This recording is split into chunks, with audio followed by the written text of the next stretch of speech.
She has been working in the Central Bank of Montenegro at different directors, and recently she is working in the Department of Financial Stability, Research and Statistics. She's special advisor to the director. And today she's going to talk about an emerging issue that the recent pandemic brought in our lives.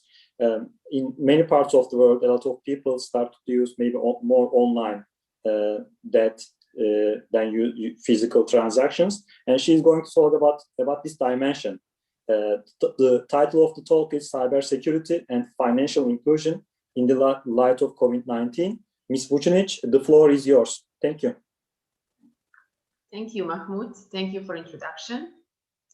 Hello to you again and to all our audience. It is my great pleasure to have opportunity to present my paper at this symposium. As you already said, the topic is cybersecurity and financial inclusion in the light of COVID-19. Here is just a quick outline of my presentation today. I will first explain to you why I have decided to research and write about this topic.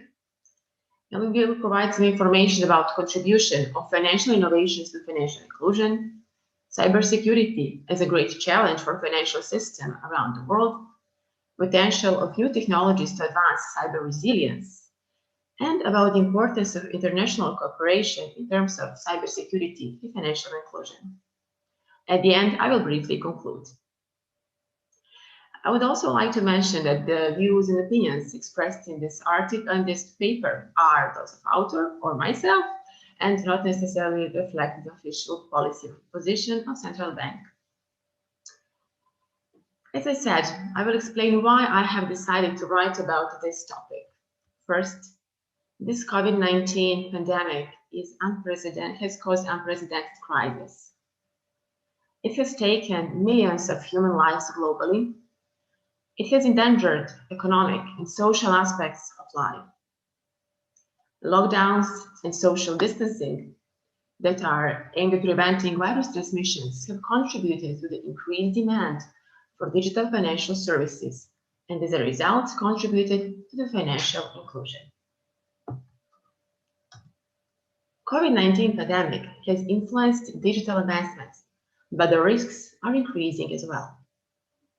I would like to quote the words of Kristalina Georgieva, acting managing director of the International Monetary Fund, at one conference during 2020, when she said the following: COVID-19 accelerates our digital advancement, and opportunities are multiplying at an even faster pace.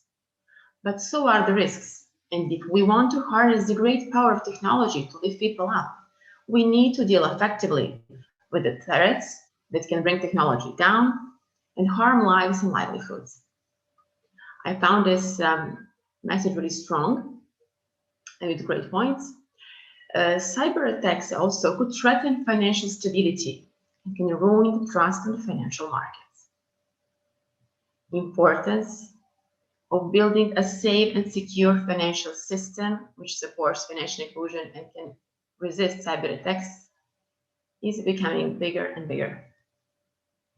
Monetary financial institutions around the world are making strong efforts to respond to the emerging needs of the markets and consumers, while at the same time fulfilling their core objectives to safeguard monetary and financial stability. Contribution of financial innovations to financial inclusion. When we speak about financial innovations, we usually refer actually to financial technology, or abbreviated Fintech. Per definition, Fintech refers to advances in technology with potential to transform the provision of financial services, spurring the improvement of new business models, applications, processes, and products. On one side, Fintech can produce advantages. On the other side, it can pose risks. Speaking about advantages, there is potential to enhance the design of transaction accounts and payment products, and to make them more accessible, then develop user experience, achieve greater efficiency, and decrease market entry barriers. On the other side, Fintech, as I said, can bring risks, referring to operational and cyber resilience, customer funds protection, data protection, privacy, and many others. Innovative business models of fintech has speeded up the pace of change across the financial services industry. Even though access to critical financial services, including payments, savings, and insurance, help people advance their lives, that access is still unequal. And it is true that financial inclusion is on the rise globally, but still there is a lot of place and space to work more. COVID-19 is speeding up the change in how people interact with financial services. Technology and new sources of data provide possibilities to easier, cheaper, and faster reach the population, especially in emerging and developing economies, and thereby contributing to financial inclusion. There is interesting data that in the Philippines between mid-March and the end of April 2020, 4 million digital accounts were opened remotely. When speaking about financial innovations and their contribution to financial inclusion, I would like to mention two interesting surveys. They were both done or actually performed in the period between June and August 2020. And they were performed by Cambridge Center for Alternative Finance and the World Bank, while the other one was also done in a cooperation with World Economic Forum. The results of the first survey, which refers to how central banks and other financial regulators around the world are responding to the COVID-19 challenges presented in regulating and supervising fintechs, have been showed in the report called the Global COVID-19 Fintech Regulatory Rapid Assessment Study. According to the results of this survey, there is 60% increase in digital payments and remittances, then 22% increase in digital banks, and the rise of 19% of digital savings or deposits. Also, there are growing risks in the fintech markets, whereas 78 referencing to cybersecurity, 54% operational risks, 27% to consumer protection, and 80% of respondents were referring to fraud scams. What is also interesting in data is that cybersecurity is seen as one of top 3 increasing risks associated with fintech activities due to the COVID-19 by 90% of survey regulators from advanced economies. Another survey that I would also like to mention that in this survey was included 118 central banks and other financial regulatory authorities from 114 jurisdictions, whereas 16% of regulators surveyed are from emerging markets and developing economies. The second survey is a little bit different, and it refers to the fintech market rapid assessment. And in this survey was prepared like online questionnaire, and was successfully surveyed around 1,385 unique fintech firms operating in 169 countries. According to the findings of this survey, fintech benefits were provided through mobile money and digital payment solutions, while these solutions showed effectiveness for financial inclusion. Other types of fintech firms, including lending and capital raising platforms, have potential to increase access to finance for underserved groups, including small and medium enterprises. Firms that provide supporting services such as credit scoring or digital IT solutions are boosting advantages of fintech across the entire financial sector. The pandemic is accelerating the fintech usage primarily because it facilitates the remote provision of financial services. When we refer to cybersecurity as a challenge for financial system, it really indeed is a great challenge, primarily because financial system is attractive for attackers due to its nature. It's a highly interconnected network with numerous important transactions happening quickly among many others globally. The vulnerability and the complexities of cybersecurity rise because financial sectors rely on data. Wide access to technology provides a great potential for attackers to operate across the borders. The number of cyber attacks is increasing globally, and it has been increasing especially since the COVID-19 outbreak. Countries with a higher share of unbanked population, more reliance on remittances, and lower access to the corresponding banks have been hit harder during the COVID-19. Interruptions of systematically important payment systems could trigger a temporary breakdown of payment operations in the economy, posing a potential source of systemic risk. According to the Financial Stability Board, faster, cheaper, more transparent, and more inclusive cross-border payment services, including remittances, while maintaining their safety and security, would have widespread benefits for citizens and economies worldwide, supporting economic growth, international trade, global development, and financial inclusion. That's why it is very important to work more on strong cross-border payment services.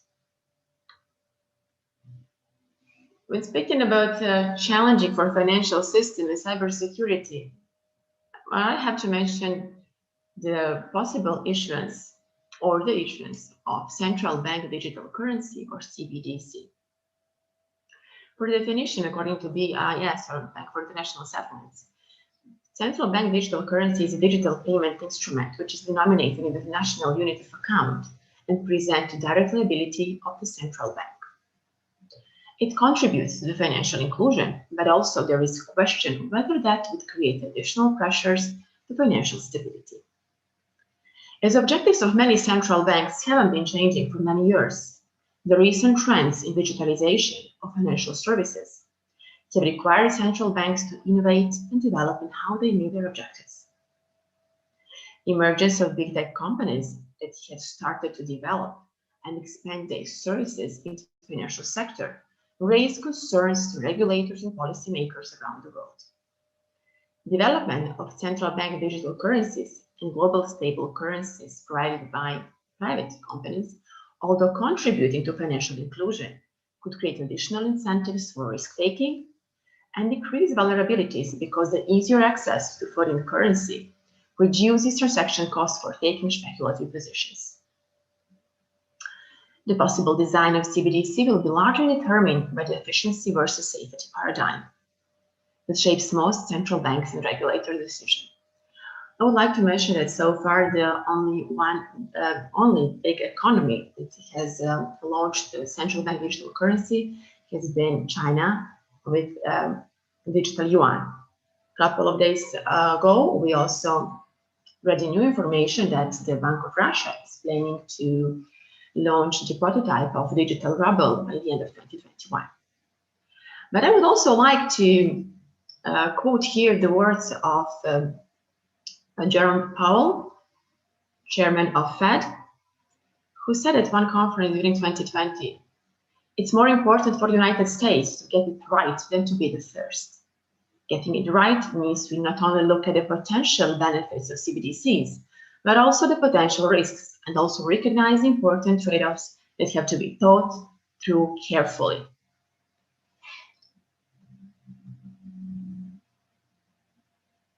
One interesting report has been done in 2020 and by a Bank for International Settlements and a group of 7 central banks: Bank of Canada, European Central Bank, Bank of Japan, Swedish Riksbank, Swiss National Bank, Bank of England, and Federal Reserve System. The report is titled as Central Bank Digital Currencies, Foundational Principles and Features. None of the banks in this report, at the moment the report was writing, but also so far, hasn't decided to launch the central bank digital currency. According to this report, motivation for researching CBDC is its use as a means of payment. Issuance and design of CBDC is a sovereign decision of each jurisdiction. And there are 3 principles that are given in this report referring to the CBDC issuance. The first one, by issuing CBDC, a central bank should not compromise monetary and financial stability. Second principle, CBDC has to coexist with existing forms of money. And third principle, CBDC should promote innovation and efficiency. Here are the words of Christine Lagarde, president of ECB, at one interview in 2020, when she said, "A digital euro would complement cash and ensure that consumers continue to have unrestricted access to central bank money in a form that meets their evolving digital payment needs. The euro system must be ready to respond and ensure that European payments adapt to changing consumer preferences and remain inclusive and efficient." It is true that there is a potential of new technologies to advance cyber resilience, but also they can bring risks. And it is completely reasonable that monetary authorities and financial authorities around the world are making significant efforts trying to assume and evaluate potential benefits and risks of various types of digital financial innovations, while dedicated to their primary objectives, safeguarding monetary and financial stability. This, of course, when I say financial innovations, refer to the issuance of central bank digital currency. But speaking about cyber resilience, I would like just to mention two types of financial innovation that are really, let's say, today attractive, and those are distributed ledger technology, or DLT, which is a concept of multiple synchronized ledgers. And according to those who are always in favor with financial innovations, having numerous processes nodes of DLT has a potential to lower the risks from a single point of failure. Also, the cloud computing is another innovation and new technology. Can lower the need for large investments in IT, thereby decreasing market entry barriers for new providers, and could be also cost effective as long as providers are required to pay only for the services they use. One very, let's say, successful example of usage of cloud-based banking ecosystem is the one that was used by European Stability Mechanism. And that ecosystem enables end-to-end workflow for their trades and position keeping while linking critical ESM functions covering the whole trade lifecycle. According to the Committee on Payments and Market Infrastructures, International Organization of Securities Commissions, they issued a guidance on cyber resilience for financial market infrastructures in June 2016. And provided FMIs with guidance on how to form and operationalize the cyber resilience framework. Accordingly, in December 2018, the ECB issued the cyber resilience oversight expectations to provide FMIs with detailed steps on how to operationalize the guidance in order to enhance their cyber resilience. However, it is essential that financial market infrastructures are resistant and strong.